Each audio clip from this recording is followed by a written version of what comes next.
Jaya Radha Madhava Punya Vihari.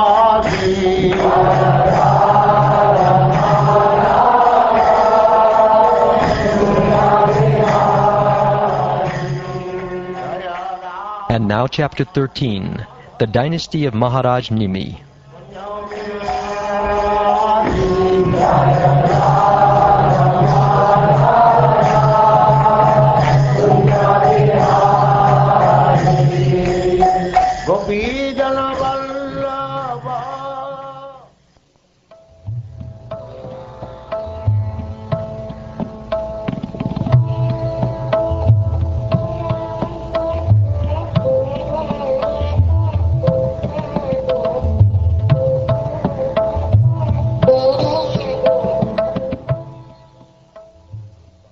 Srila Shukdev Goswami said, after beginning sacrifices, Maharaj Nimi, the son of Ikshvaku, requested the great sage Vasishta to take the post of chief priest. At that time, Vasishta replied, "My dear Maharaj Nimi, I have already accepted the same post in a sacrifice begun by Lord Indra. I shall return here after finishing the yajna for Indra. Kindly wait for me until then." Maharaj Nimi remained silent, and Vasishta began to perform the sacrifice for Lord Indra. Maharaj Nimi, being a self-realized soul, considered that this life is flickering. Therefore, instead of waiting long for Vasishta, he began performing the sacrifice with other priests. After completing the sacrificial performance for King Indra, the spiritual master Vasishta returned and found that his disciple Maharaj Nimi had disobeyed his instructions. Thus Vasishta cursed him, saying, "May the material body of Nimi, who considers himself learned, immediately fall." For unnecessarily cursing him when he had committed no offense, Maharaj Nimi counter-cursed his spiritual master. "For the sake of getting contributions from the King of Heaven," he said, "you have lost your religious intelligence. Therefore, I pronounce this curse: your body also will fall." After saying this, Maharaj Nimi, who was expert in the science of spiritual knowledge, gave up his body. Vasishta, the great-grandfather, gave up his body also. But through the semen discharged by Mitra and Varuna when they saw Urvashi, he was born again. During the performance of the yajna, the body relinquished by Maharaj Nimi was preserved in fragrant substances, and at the end of the Satra Yaga, the great saints and Brahmins made the following request to all the demigods assembled there.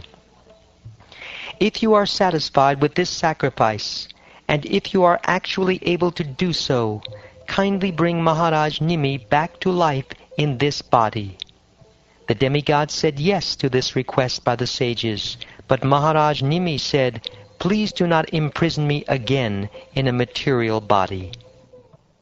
Maharaj Nimi continued, "Mayavadis generally want freedom from accepting a material body, because they fear having to give it up again. But devotees whose intelligence is always filled with the service of the Lord are unafraid. Indeed, they take advantage of the body to render transcendental loving service. I do not wish to accept a material body, for such a body is the source of all distress, lamentation, and fear everywhere in the universe, just as it is for a fish in the water, which lives always in anxiety because of fear of death." The demigod said, "Let Maharaj Nimi live without a material body. Let him live in a spiritual body as a personal associate of the Supreme Personality of Godhead. And according to his desire, let him be manifest or unmanifest to common materially embodied people. Thereafter, to save the people from the danger of an unregulated government, the sages churned Maharaj Nimi's material body, from which, as a result, a son was born. Because he was born in an unusual way, the son was called Janaka, and because he was born from the dead body of his father, he was known as Videha. Because he was born from the churning of his father's material body, he was known as Mithila, and because he constructed a city as King Mithila, the city was called Mithila.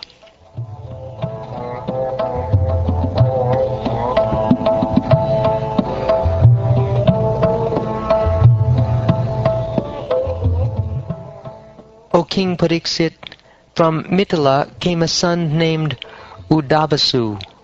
From Udavasu, Nandivardhana.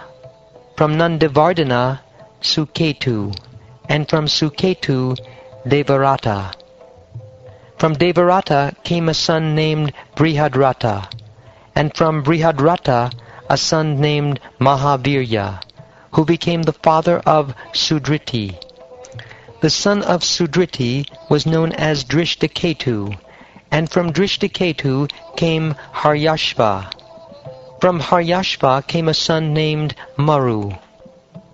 The son of Maru was Pratipaka, and the son of Pratipaka was Kritarata. From Kritarata came Devamidha. From Devamidha, Vishruta, and from Vishruta, Mahadriti.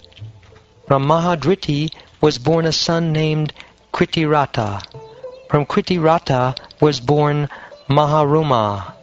From Maharoma came a son named Svarnaroma. And from Svarnaroma came Rasvaroma. From Rasvaroma came a son named Shiradvaja, also called Janaka. When Shiradvaja was plowing a field, from the front of his plow appeared a daughter named Sita Devi, who later became the wife of Lord Ramchandra. Thus he was known as Shiradvaja. The son of Shiradvaja was Kushadvaja, and the son of Kushadvaja was King Dharmadvaja, who had two sons, namely Kritadvaja and Mitadvaja. O Maharaj Pariksit, the son of Kritadvaja was Keshadvaja, and the son of Mitadvaja was Kandikya.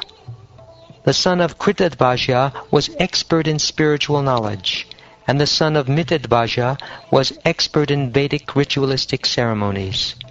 Kandikya fled in fear of Keshadvaja. The son of Keshadvaja was Banuman, and the son of Banuman was Shatadyumna. The son of Shatadyumna was named Shuchi. From Shuchi, Sanadvaja was born, and from Sanadvaja came a son named Urjaketu. The son of Urjaketu was Aja, and the son of Aja was Parujit. The son of Parujit was Arishtanemi, and his son was Shrutayu. Shrutayu begot a son named Suparshvaka, and Suparshvaka begot Chitrarata. The son of Chitrarata was Kshemadi, who became the king of Mithila. The son of Kshemadi was Samarata, and his son was Satyarata. The son of Satyarata was Upaguru, and the son of Upaguru was Upagupta, a partial expansion of the fire god. The son of Upagupta was Vaspananta. The son of Vaspananta was Yuyudha. The son of Yuyudha was Subhashana, and the son of Subhashana was Shruta. The son of Shruta was Jaya, from whom there came Vijaya. The son of Vijaya was Rita. The son of Rita was Shunaka. The son of Shunaka was Vitahavya. The son of Vitahavya was Driti, and the son of Driti was Bahulashva. The son of Bahulashva was Kriti, and his son was Mahavashi. My dear King Parikshit, all the kings of the dynasty of Mithila were completely in knowledge of their spiritual identity, Therefore, even those staying at home, they were liberated from the duality of material existence.